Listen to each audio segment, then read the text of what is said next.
Selamat pagi anak-anak ibu yang kelas 8. Selamat kita bertemu kembali di kelas 8 dalam mata pelajaran Pendidikan Agama Kristen dan Budi Pekerti.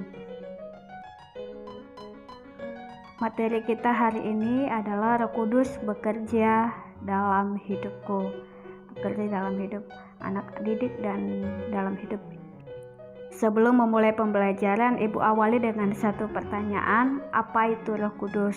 Ayo coba anak didik pikirkan sejenak saja. Menurut kalian sendiri apa itu Roh Kudus? Siapa dia?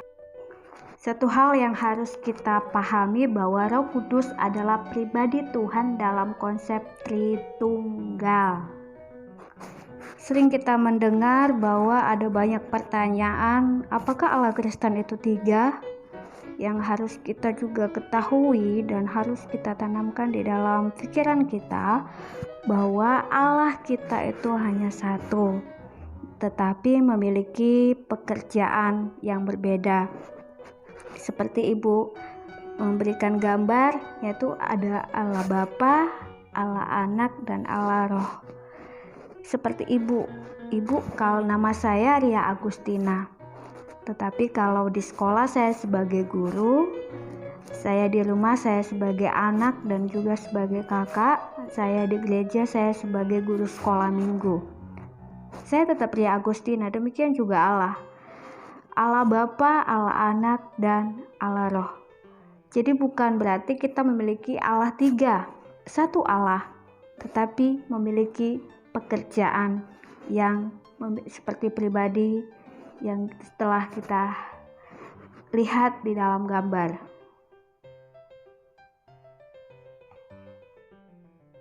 Roh Kudus dalam bahasa Ibrani itu adalah berasal dari kata Ruach HaKodesh yang berarti pribadi yang penolong, yang memimpin kita dalam bentuk roh yang dijanjikan oleh Tuhan Yesus Kristus sebelum kenaikannya ke sorga.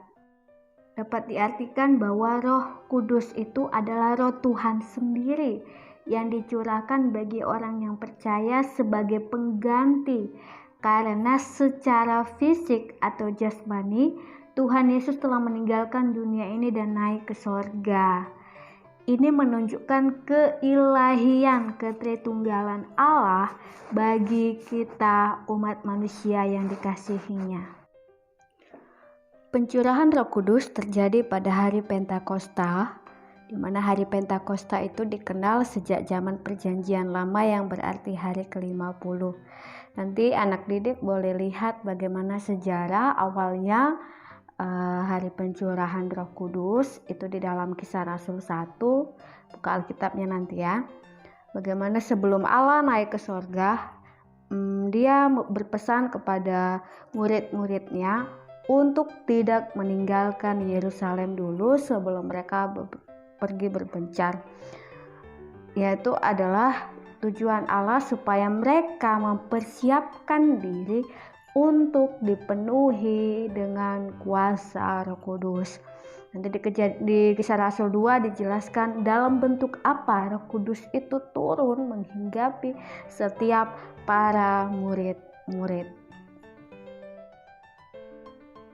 Penta berarti 50, jadi Pentakosta adalah hari ke-50.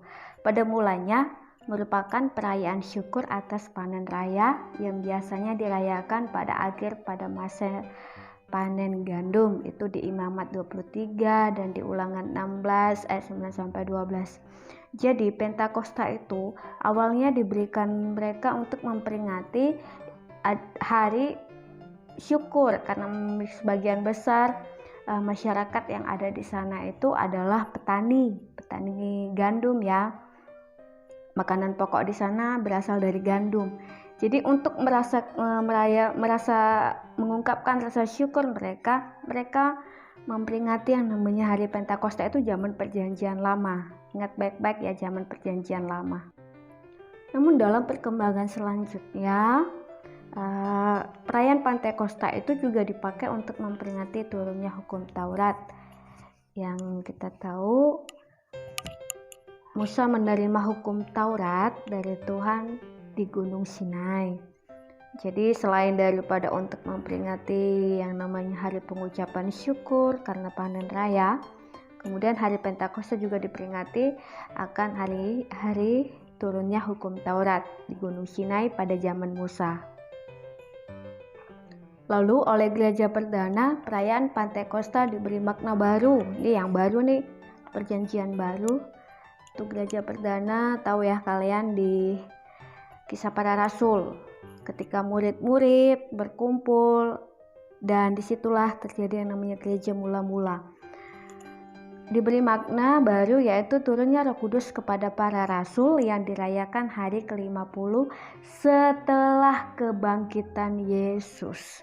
Jadi setelah Yesus bangkit, dihitung dari Yesus bangkit itu hari ke-50. Setelah Yesus bangkit 40 hari Yesus berada di bumi masih melayani, dan setelah Yesus naik ke surga 10 hari. Mereka melakukan yang namanya doa, dan di hari ke-10 mereka dipenuhi dengan Roh Kudus. Roh Kudus yang diberikan Allah merupakan janji Tuhan Yesus yang tergenapi sebelum terangkat ke sorga. Itu ada janji Tuhan sebelum dia terangkat ke sorga di Yohanes 14 ayat 16 sampai 18. Itu janjinya dikatakan bahwa aku akan meminta kepada Bapa dan dia akan memberikan kepadamu seorang penolong yang lain, yaitu Roh Kudus.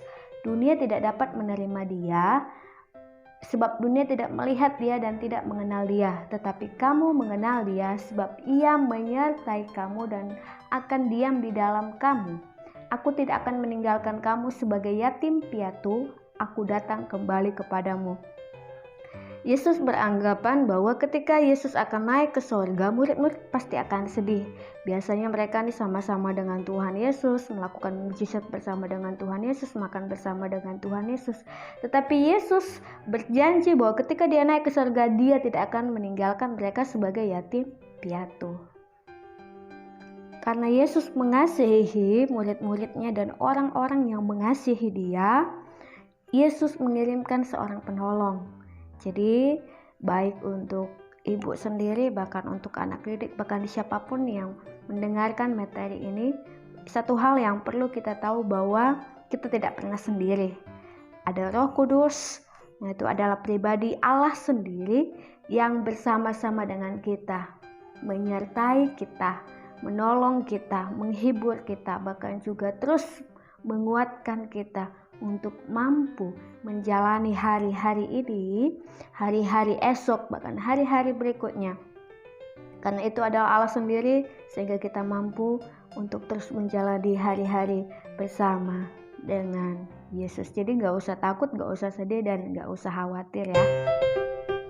Demikianlah materi kita hari ini tentang Roh Kudus, pengertian Roh Kudus, bahkan bagaimana cerita sejarah awal hari pencurahan Roh Kudus yang dikenal dengan hari Pentakosta. Untuk tugas itu kalian kerjakan LKS halaman 20 kegiatan 2 nomor 1-3. Ibu harapkan tolong kerjasamanya, dikerjakan tugas yang secepatnya dan dikirim ke saya ya. Terima kasih, Tuhan Yesus memberkati kita semua, dan tetap jaga kesehatan, banyak berdoa, jadilah anak manis di rumah. Oke, semoga kita bertemu kembali di minggu yang akan datang dalam pembelajaran daring. Shalom.